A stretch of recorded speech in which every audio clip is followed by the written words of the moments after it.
నెల్లూరు జిల్లా జలదంకి మండలం చామదలలో మేకపాటి రాజన్న గెలుపుకి మద్దతుగా మాజీ ఎమ్మెల్యే కాటంరెడ్డి విష్ణువర్ధన్ రెడ్డి ప్రచారంలో పాల్గొన్నారు. ఈ కార్యక్రమంలో భాగంగా వైఎస్ఆర్సీపీ నాయకులు, ప్రజలు, మహిళలు గడప గడపకు హారతలతో స్వాగతం పలికారు. ప్రచారంలో గడప గడపకు తిరుగుతూ కాటంరెడ్డి విష్ణువర్ధన్ రెడ్డి మాట్లాడుతూ, మీ కుటుంబంలో మేలు జరిగి ఉంటేనే ఓటు వేయండి అని చెప్పిన ఏకైక సీఎం దేశంలోనే జగనన్న ఒక్కడే అని, రాష్ట్రంలో సీఎం జగనన్న నియోజకవర్గంలో మేకపాటి కుటుంబం సేవలు మరువరానివని, కాబట్టి రాష్ట్రం అభివృద్ధి చెందాలన్నా, ప్రజలకు అన్ని సంక్షేమ పథకాలు అందాలి అన్నా ఫ్యాన్ గుర్తుపై ఓటు వేసి మేకపాటి రాజగోపాల్ రెడ్డి అన్నని ఎమ్మెల్యేగా, విజయసాయిరెడ్డిని ఎంపీగా గెలిపించాలని, తద్వారా మరలా ముఖ్యమంత్రిగా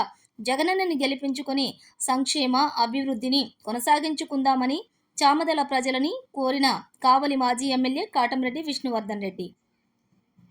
పేదరికం రూపు మాపడమే ధ్యేయంగా 5 సంవత్సరాలు పనిచేసిన ముఖ్యమంత్రి జగనన్న ఉదయగిరి నియోజకవర్గంలో 40 సంవత్సరాలుగా సేవ చేస్తున్నాం. చంద్రబాబుకి జన్మభూమి కమిటీలు పెడతానని ఓటు వేయండి అనే దమ్ముందా అని జగనన్న ప్రవేశపెట్టిన వాలంటీర్లని తొలగిస్తామని చెప్పి ఓటు అడిగే దమ్ము చంద్రబాబుకి లేదు అని, చంద్రబాబు తప్పుడు హామీలని నమ్మి మోసపోకండని, అభివృద్ధి సంక్షేమం కొనసాగాలంటే మే 13న జరగనున్న ఎన్నికల్లో ఎమ్మెల్యేగా మేకపాటి రాజగోపాల్ రెడ్డి అన్నను, విజయసాయిరెడ్డిని ఎంపీగా 2 ఓట్లు వేసి గెలిపించి జగనన్నని ముఖ్యమంత్రిని చేసుకుందామని వైఎస్ఆర్ కాంగ్రెస్ పార్టీ అభ్యర్థి మేకపాటి రాజగోపాల్ రెడ్డి అన్నారు.